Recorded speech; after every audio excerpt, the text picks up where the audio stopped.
For our third and final story for this 64th edition for the Rolling Stone. Guess what, gang? We have another historic moment from Vogue. Headline: Valentina Sampaio makes history as Sports Illustrated's first trans model.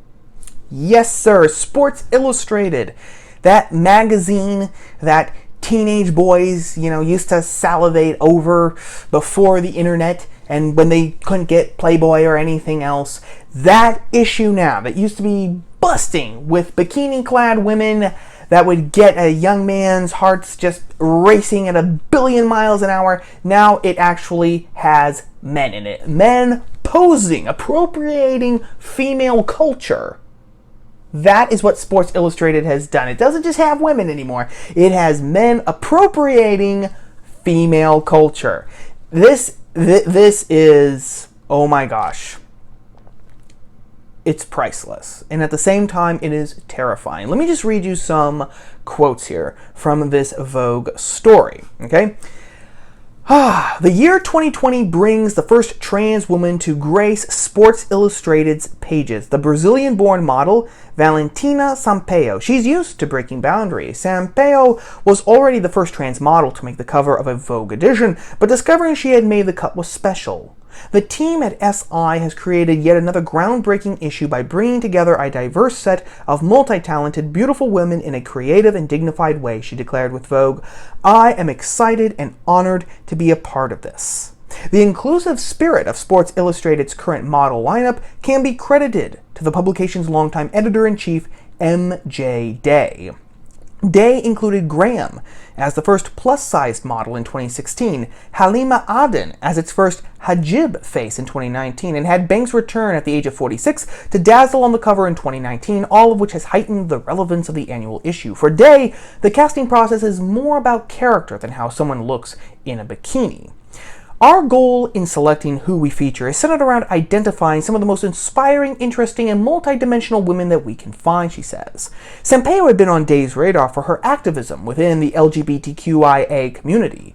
We are deeply moved that Valentina was willing to put her trust in us, says Day. We didn't think twice about wanting to amplify her voice and message and give her a platform to advocate from on behalf of her personal aspirations and the trans community. In other words, it doesn't matter how you look in a bikini to be in Sports Illustrated. Now, what matters is being woke by being ideologically pure.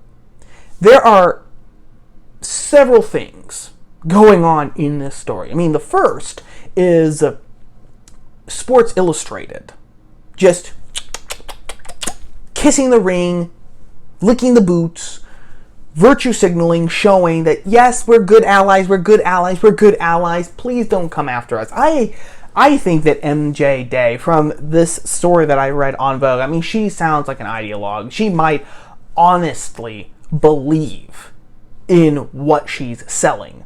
But this is also about covering their own backside.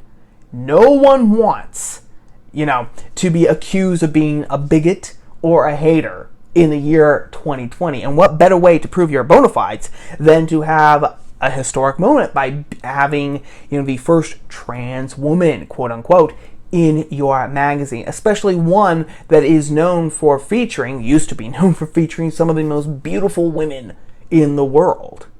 That's what's happening on the surface, but there's more to it than that. There's more to it than that. And there are two things that are going beneath the surface here with this story. The first one is that this is another attempt to control your relationships and to control your desires. It's fascinating to watch how the left, this is one way that the left is actually Marxist today, because you don't have to actually believe in classical Marxist theory regarding economics in order to be a Marxist.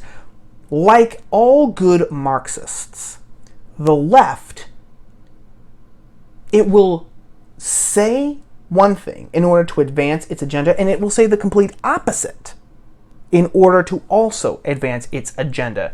Truth and falsehood, right and wrong, valid, invalid. Those have absolutely no distinctions for the left today. All that matters is pushing the agenda, pushing the ideology, expanding the power. That's all that matters. Because think about this. When LGBTQIA2 plus blah blah blah activism began, really in the 70s, but it really started to pick up steam in the 90s. Started in the 70s, really started to pick up steam in the 90s. The whole point and purpose was that, well, everyone should be able to love whoever they want, right? People are attracted to other people, and they should be able to love the people freely whom they are attracted to. They should be able to love the people that they're attracted to. And that should be true for everyone. That's all that we want. But now that they've gotten that, now that they are on the ascension, now that marriage has been redefined, now that biological sex has been thrown out the window, thank you, Supreme Court, again, and for the marriage decision too, I might add, now that that has happened, now we are starting to see the twist. We're starting to see the turn. Because now, if you are not attracted, if you are a hot-blooded American man, or at least you identify as a man, but you don't really like the idea of dating someone who looks like a woman but used to have a hanging marriage package, between the legs, now that is bigoted. You are not allowed to be naturally attracted to certain people, because if you are not attracted to other people, you are being a hater and you are being a bigot. So what this is doing by putting this quote-unquote trans woman, this man who is appropriating women's culture, by putting him, this Valentina Sampaio, posing as a woman, by putting him in Sports Illustrated, what they are doing is that they are subtly getting men to think, you know what? There's nothing wrong with being attracted to a man who now is trying to look like a woman. There's nothing wrong with that at all, because, hey, you know what? If you don't look real closely at all, he actually, because of all the surgery, because he had money actually for that, he kind of does pass himself off as a woman. So you're flipping through Sports Illustrated, you see all of these women in different sort of swimsuits, and then you're just flipping through the pages, and if you weren't looking closely again, and you just happened to find a picture of Valentino, you might think, hey, it's just another chick. And then later on, when you find out that he's a man who is now just posing as a woman, you might think, oh, well, I was attracted to him just as naturally and easily as I was attracted to this actual genuine woman over here. There's nothing wrong with it. There's nothing wrong with it. See? They are getting very subtly, very, very cleverly getting into the mind, the mentality. That's one of the things that's going on here. But there's something else as well. Because this shows the contradiction that is in trans ideology. Because when you boil it down, what is trans ideology saying? Trans ideology is actually peddling two messages at once.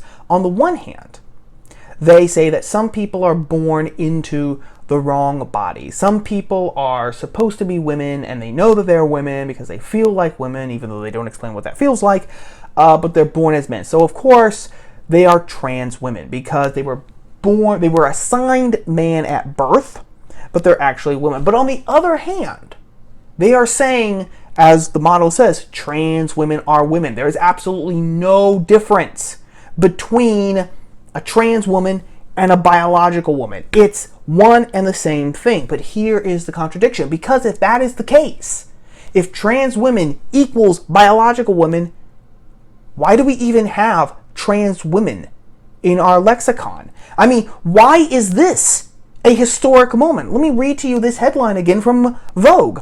Valentina Sampaio makes history as Sports Illustrated's first trans model. How can that be? If trans women are women, How can there be such a thing as a trans woman? How is this a historic moment?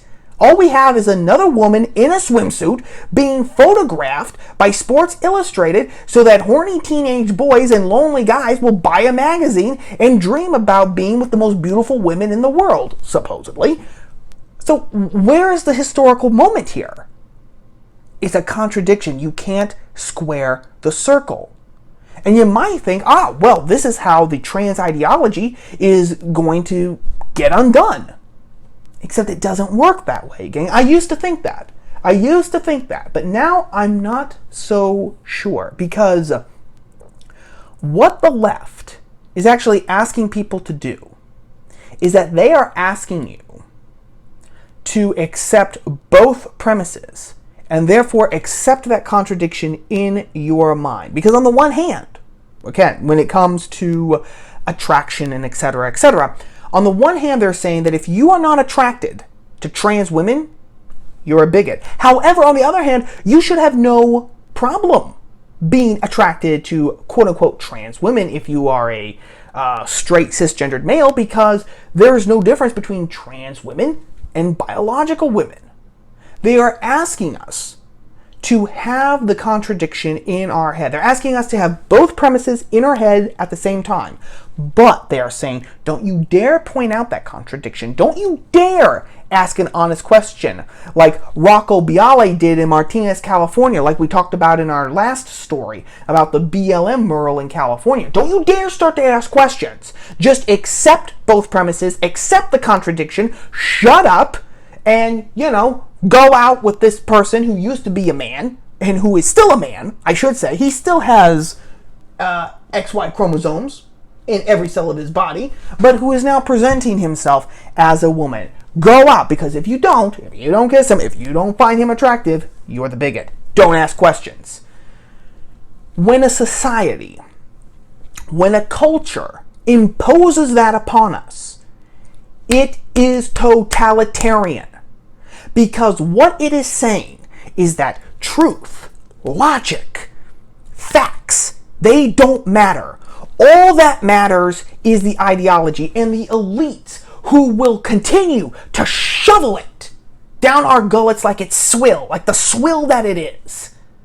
And you better be happy and you better accept it, because otherwise you will be canceled. You will be brought before the law, the court of law, and charged with hate crimes if you actually question the contradiction, if you actually question the lack of cohesiveness in the ideology. Your business will be ruined. Your name will be made a byword. You will suffer if you do not accept what the elites tell you to accept. That is what is happening here with this first trans woman being in Sports Illustrated. That is what they want us. That is the end goal. Getting us used to the totalitarian method of accepting whatever they tell us to accept. Whether it makes sense, whether it contradicts what was previously said, or whether it holds together or not. That is the end goal. That is what they are working towards here. Beneath the surface of kissing the ring and showing off their woke bona fides, that is what's happening. Don't doubt me on that, gang. And with that being said, I am wrapping everything up. So, have a great weekend. Stay safe, stay free, stay daring, and I will talk to you soon. Ciao.